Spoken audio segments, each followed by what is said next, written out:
Ce soir-là, dans la région lyonnaise, une unité de choc est réunie sur le parking d'une station-service. Des hommes dont le visage doit être impérativement masqué.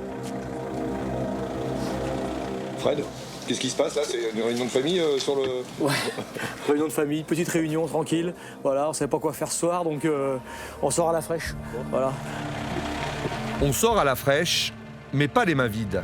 Ces hommes appartiennent à la DOD, la direction opérationnelle de la douane. Leur spécialité, filature et intervention musclée. Denis, ça sert à quoi ça? C'est du matériel qu'on utilise dans le cadre de nos contrôles, nos interventions. Là, on l'amène sur toutes nos opérations parce que c'est le premier point de dissuasion. Et sur ce genre d'intervention, vous avez besoin d'armes lourdes? Juste ce qu'il faut. Ça peut être dangereux? C'est toujours dangereux. Il faut être prêt, il faut être synchro, il faut avoir un minimum d'équipement, savoir l'utiliser. Vous savez où est l'objectif là où... Il doit être à une demi-heure. Après la sortie Auxonne, l'air de Pontchaine d'Argent. Une demi-heure? D'accord. Il sort de l'autoroute ou il va sur une heure? Il sort de l'autoroute là. Ok, tiens-moi au jus, hein. D'accord? Ouais, ok, merci PH. C'est un véhicule qui est censé être chargé de stup. Vous savez à peu près ce que c'est? Vous savez d'où ça vient? C'est quoi le... Normalement, c'est un trajet Pays-Bas-Belgique, normalement, et puis qui doit normalement approvisionner le secteur de Bourg-en-Bresse. Vous avez une idée des produits stupéfiants qu'il y a ou vous savez... Normalement, c'est de la drogue dure. On pense à de la... Donc là, ils ont attaqué la 39 là. On va se mettre en place, on va dans les véhicules, et puis on va se positionner. Allez, on va dans les véhicules. La voiture du suspect a été balisée. Une autre équipe la piste depuis plusieurs centaines de kilomètres.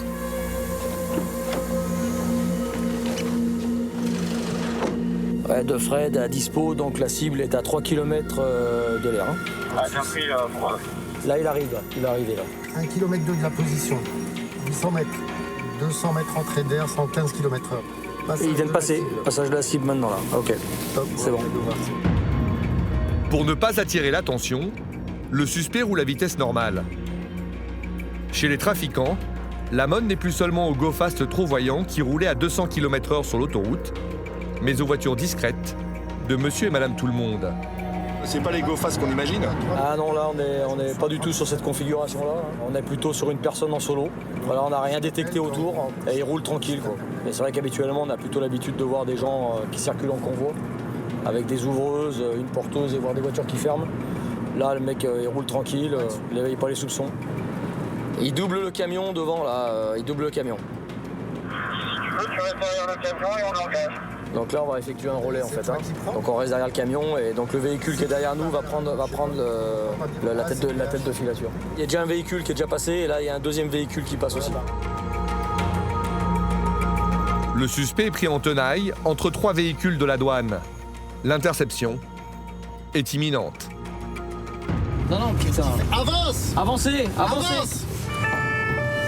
Avance! Là, il va stresser, je pense. Avance! Allez, avancez là-bas. Avancez là-bas. Avance! Suivez, c'est marqué là. Soit il comprend pas ce qu'on veut faire, soit il a tenté, il a essayé, peut-être, on Il a sait pas. compris qu'il était pris. Ouais. Voilà. Là, on va voir ce qu'il va faire. J'essaie de le bloquer là-bas. C'est bon, il s'arrête. C'est dans ce Picasso, un monospace familial, repéré depuis plusieurs mois par les douaniers, que le suspect multiplie les allers-retours avec les Pays-Bas. Tranquille, c'est rien, n'ayez pas peur, tranquille, c'est juste un contrôle douanier, monsieur. Ok, enlevez les mains des poches, vous écartez. Ok, écartez les bras, c'est juste une palpation de sécurité. Oh non, regardez, voilà, tranquille. Vous avez rien sur vous? Les bras comme ça, monsieur. Voilà. Pour le moment, le suspect joue les étonnés et semble ne pas comprendre les raisons de son contrôle. Ok, ouvrez votre veste. Ok, ça va? Bah ouais. Ok, alors on va se mettre ici. Ok, vous étiez à Annecy, là? Ouais. Vous étiez là-bas pour quelle raison? Donc vous demandez où on pourrait aller là-bas. Je vous dis pas que vous n'avez pas le droit d'y aller. Moi, je veux savoir pourquoi. Raison familiale, professionnelle? Familia, Familiale? Vous avez de la famille? des amis. Des amis? D'accord. Et vous êtes resté combien de temps chez vos amis? Vous n'avez pas envie de me répondre? Vous êtes resté combien de temps là-bas? 2 jours? Vous avez fait la fête? Non? Qu'est-ce que vous avez fait là-bas? Vous voulez pas me parler? Parce que vous me dites, vous me parlez, vous et moi, on n'a pas grand-chose à parler. Moi, je vous pose des questions, monsieur. Vous voulez me répondre, vous me répondez. Si vous n'avez pas envie, vous me répondez pas. D'accord? L'homme refuse maintenant de dire le moindre mot, mais sa voiture va peut-être parler pour lui. Les douaniers commencent à la passer au crible. Pour l'instant, il n'y a pas grand-chose. En fait, son voyage est incohérent. Il nous dit arriver d'un endroit et en fait, la route par laquelle il arrive, ça ne correspond pas du tout. Et voilà, donc il est un peu inquiet. Mais bon, comme toujours, tant qu'on n'a rien trouvé, il ne dira rien. Donc maintenant, c'est aux collègues en uniforme à trouver ce qu'on cherche. Mais on leur fait confiance, ils vont trouver. En général, on trouve toujours.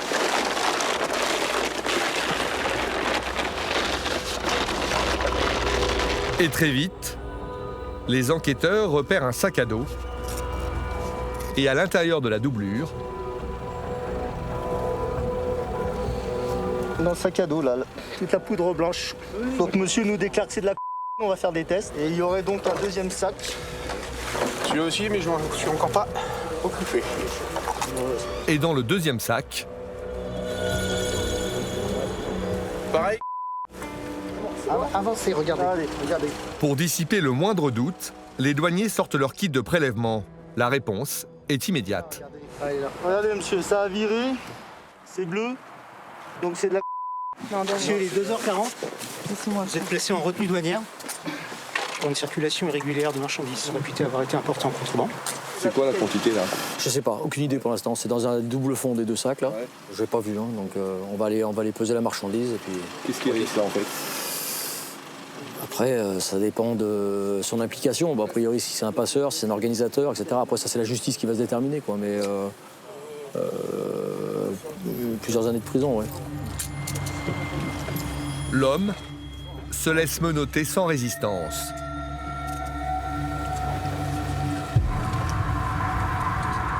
Il fait froid, ouais. On va prendre une veste, attendez. Si vous êtes calme, si vous êtes tranquille et tout se passera bien. D'accord? On est poli, on est correct. Voilà, vous êtes pris, c'est terminé. Maintenant, le but, c'est que ça se passe bien. Aussi bien pour vous que pour nous. D'accord? Là encore, il s'agit d'un homme d'une cinquantaine d'années, aux allures de brave père de famille.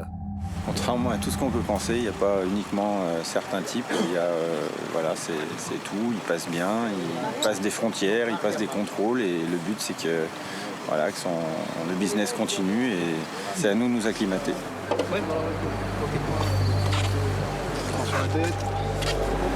En réalité, cet homme est un gros poisson du trafic. Un trafic qui alimente la région depuis plusieurs mois. Donc, ça, ce sont les sacs qu'on a trouvés dans votre véhicule. Donc, on va les ouvrir et on va extraire la marchandise qu'il y a dedans. Allez, c'est le paquet numéro 1, monsieur, qui était dans le sac bleu. Je vais peser. Vous avez vu, la balance, elle est à 0. Premier paquet, 720,5 grammes. Ça, c'est le deuxième sac qu'on a retrouvé. Devant l'évidence, le suspect commence à comprendre que son avenir s'obscurcit. Deuxième paquet. La balance est toujours à 0. 989,5 grammes. Vous confirmez? Non, moi, je ne sais pas, il n'y a pas de temps. Là, est-ce que vous confirmez le poids? Ouais. Oui, très bien. Ce qui nous fait un poids total de 1710 grammes, 5. Bah, je vous dis, moi j'ai tout déjà. 1,7 kg de Ouais, ouais. Et en plus, ça doit être pur. Ça veut dire qu'ils vont la recouper 3 à 4 fois. Ouais. Et puis après, vous multipliez par... ça fait à peu près entre 100 et 150 000 euros. Un petit trafic qui peut générer des bons petits revenus. De la pure, conditionnée sous la forme d'une fine galette, pour mieux passer inaperçu.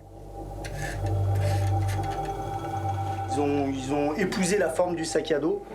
Donc voilà, le sac à dos, hein, regardez. Hein. Ils ont épousé la même forme, donc c'est quotidien, hein, c'est des fonds c'est des doubles fonds, hein, tout simplement aménagés. Donc on retrouve bien cette forme. Donc là, sous le scotch marron, vous avez toute la cocaïne. Si vous n'avez pas l'habitude de palper un sac à dos ou de fouiller, ça passe inaperçu. Pour le suspect, la nuit est loin d'être terminée. C'est à son domicile que les douaniers vont maintenant poursuivre leur enquête.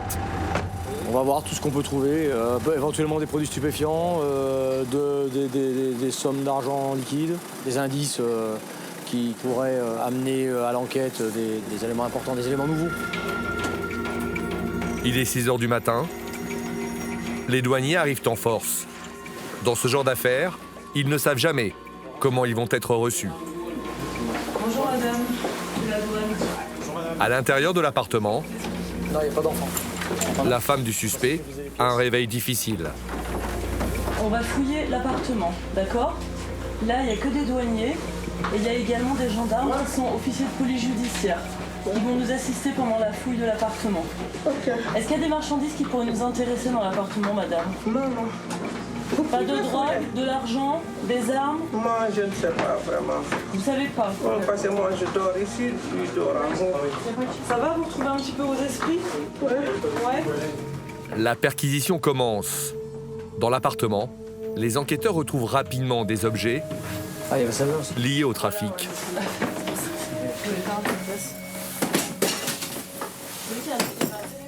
C'était des sacs comme ça, un sac comme ça, non? C'était un peu comme ça ressemblait à ça. C'est exactement ça. Il a marqué le chien Ouais. Il est marqué au niveau du... On va le prendre. Il était où alors? Il était dans le sac rouge. Ça ressemble un peu à ce qu'on a trouvé dans le véhicule. Le chien a quand même fait un marquage au niveau du sac. Après, je sais pas si c'est une découpe. C'est déchiré un peu derrière. C'est un peu déchiré là, en fait. Voilà. Donc là, effectivement, on peut dissimuler. Et là, sur le sac, le chien a marqué? Ouais. Vous savez combien là d'argent? C'est à moi. C'est à vous? Vous travaillez? Pour le moment, non. Je suis en arrêt. La dame ne travaille pas et son mari non plus. Tout d'abord, les douaniers trouvent un peu d'argent liquide et quelques bijoux fantaisie. C'est à vous ça? Vous l'avez acheté? C'est pour? Mais dans une sacoche, soigneusement dissimulée dans une pile de vêtements, ils font une autre découverte. 10 000 euros. 10 000 euros. C'est à vous? Non, ils m'ont envoyé, ma belle-sœur m'a envoyé pour la C'est votre belle-sœur qui est où? C'est votre sacoche.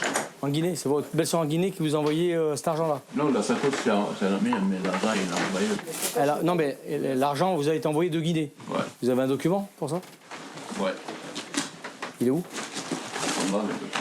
Hein? Les documents, ils sont là. 10 000 euros dont le suspect a du mal à justifier l'origine. Ça, c'est pas mon argent. C'est pas votre argent, ça. Il est dans votre maison, mais il est pas à vous. C'est pas... Vous allez voir les documents, c'est pas moi. J'aimerais bien avoir 10 000 euros chez moi comme ça. C'est pas. Mais c'est parce que il est Ah oui. de l'étranger. Non, mais vous savez, vous dites que ça vient de Guinée. Donc si vous avez le document, on va voir. Ouais, il a mis. Il est où? Alors, faites voir où il est ce document-là. Pardon.